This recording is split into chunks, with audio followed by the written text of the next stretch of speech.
ভাই আমার বাজেট 60 থেকে 70,000 টাকা, আমি কি প্রিয়ন ল্যাপটপ নেবো নাকি ব্র্যান্ড নিউ ল্যাপটপ নেবো? অ্যাগেন এটা ডিপেন্ড করবে তুমি কি ধরনের কাজ করবা।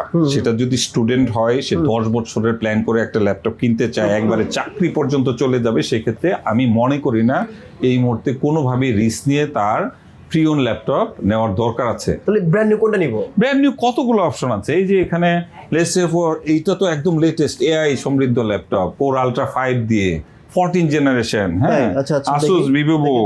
এই যে দেখো কত সুন্দর মিলিটারি গ্রেড স্ট্যান্ডার্ড, এই যে বলতেছে এটা durability testing, US military grade. কিন্তু এশিয়ান ভেরিয়েন্টের ল্যাপটপ তো ভাবে চালার মজা পাওয়া যায়। এশিয়ান ভেরিয়েন্ট ল্যাপটপ হলে এখানে ইউএস মিলিটারি গ্রেড পাস করে কিভাবে? ও আচ্ছা, এটা ইউএস এর? অবশ্যই, আমি তো ইউএস, এটা তো অরিজিনাল ওএস আছে। ইউএস এর সবচেয়ে বড় প্রমাণ হচ্ছে এই যে এগুলাতে অরিজিনাল ওএস থাকে, ঠিক আছে, এবং এগুলো ইউএস মিলিটারি, যেমন যেটা মিলিটারি। এটার প্রাইস কত পড়বে? এটা হচ্ছে অনলি 62.5।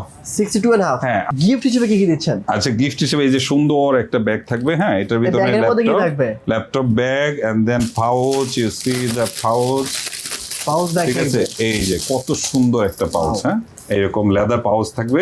এইটার মধ্যে ল্যাপটপটা ভরে, ঠিক আছে, কত নাইস। হ্যাঁ, ভিতরে দেখেন এইটার ভিতরে ল্যাপটপটা, তারপরে এই যে ল্যাপটপের ল্যাপিভেলির ব্যাগে চলে যাবে, এবং এইটা বাস সুন্দর করে নিয়ে ল্যাপটপের বক্স সহ এইভাবে চলে যেতে পারবে। হ্যাঁ, থ্যাংক ইউ।